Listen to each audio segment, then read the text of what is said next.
Once upon a midnight dreary, while I pondered weak and weary over many a quaint and curious volume of forgotten lore, while I nodded, nearly napping, suddenly there came a tapping, as of someone gently rapping at my chamber door.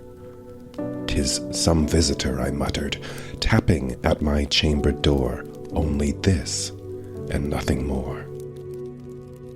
Ah, distinctly I remember, it was in the bleak December, and each separate dying ember wrought its ghost upon the floor.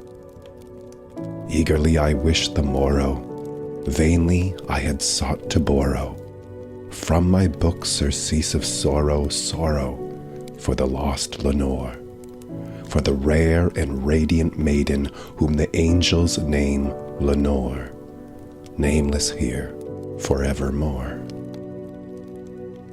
And the silken, sad, uncertain rustling of each purple curtain thrilled me, filled me with fantastic terrors never felt before, so that now, to still the beating of my heart, I stood repeating, "'Tis some visitor entreating entrance at my chamber door, some late visitor entreating entrance at my chamber door. This it is, and nothing more."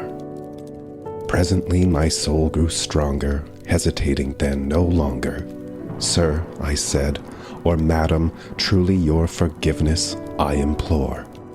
But the fact is I was napping, and so gently you came rapping, and so faintly you came tapping at my chamber door, that I scarce was sure I heard you. Here I opened wide the door. Darkness there, and nothing more." Deep into that darkness peering, long I stood there, wondering, fearing, doubting, dreaming dreams no mortal ever dared to dream before. But the silence was unbroken, and the stillness gave no token, and the only word there spoken was the whispered word Lenore. This I whispered, and an echo murmured back the word Lenore. Merely this, and nothing more. Back into my chamber turning, all my soul within me burning, soon again I heard the tapping somewhat louder than before. "Surely," said I, "surely that is something at my window lattice. Let me see then what thereat is, and this mystery explore. Let my heart be still a moment, and this mystery explore. 'Tis the wind, and nothing more." Open here I flung the shutter, when with many a flirt and flutter in there stepped a stately raven of the saintly days of yore. Not the least obeisance made he, not a minute stopped or stayed he, but with mine of lord or lady perched above my chamber door, perched upon a bust of Pallas just above my chamber door, perched and sat, and nothing more. Then this ebony bird beguiling my sad fancy into smiling by the grave and stern decorum of the countenance it wore. "Though thy crest be shorn and shaven, thou," I said, "art sure no craven, ghastly, grim, and ancient raven wandering from the nightly shore. Tell me what thy lordly name is on the night's Plutonian shore." Quoth the raven, "Nevermore." Much I marveled this ungainly fowl to hear discourse so plainly, though its answer little meaning, little relevancy bore. For we cannot help agreeing that no living human being ever yet was blessed with seeing bird above his chamber door, bird or beast upon the sculpted bust above his chamber door, with such a name as Nevermore. But the raven, sitting lonely on the placid bust, spoke only that one word, as if his soul in that one word he did outpour. Nothing farther than he uttered, not a feather than he fluttered, till I scarcely more than muttered, "Other friends have flown before, On the morrow he will leave me, as my hopes have flown before. Then the bird said, nevermore.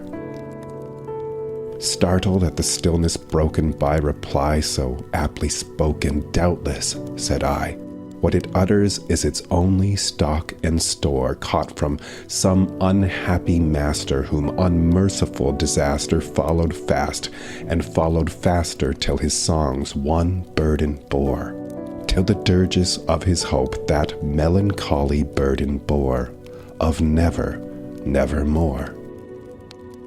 But the raven, still beguiling all my fancy into smiling, straight I wheeled a cushioned seat in front of bird and bust and door. Then upon the velvet sinking, I betook myself to linking fancy unto fancy, thinking, what's this ominous bird of yore? What this grim, ungainly, ghastly, gaunt, and ominous bird of yore meant in croaking, nevermore? This I sat engaged in guessing, but no syllable expressing to the fowl whose fiery eyes now burned into my bosom's core. This and more I sat divining, with my head at ease reclining on the cushion's velvet lining that the lamplight gloated o'er, but whose velvet violet lining, with the lamplight gloating o'er, she shall press, nevermore. Then methought the air grew denser, perfumed from an unseen censer swung by seraphim, whose footfalls tickled on the tufted floor. Wretch, I cried, thy God hath lent thee, by the angels he has sent thee respite, respite, and nepenthe from thy memories of Lenore. Quaff, oh quaff this kind nepenthe, and forget this lost Lenore. Quoth the raven, nevermore. Prophet, said I, thing of evil, prophet still if bird or devil, whether tempter sent, or whether tempest tossed thee here ashore, desolate, yet all undaunted, on this desert land enchanted, on this home by horror haunted, tell me truly, I implore, is there balm in Gilead? Tell me, I implore. Quoth the raven, nevermore.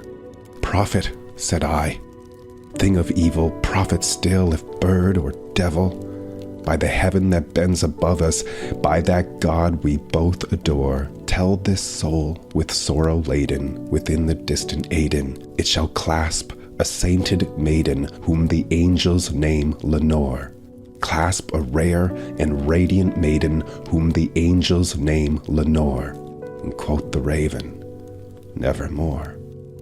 Be that word or sign of parting, bird or fiend, I shrieked upstarting, get thee back into the tempest and the night's Plutonian shore. Leave no black plume as a token of that lie thou soul hast spoken. Leave my loneliness unbroken, quit the bust above my door. Take thy beak from out my heart, and take thy form from off my door. Quoth the raven, nevermore.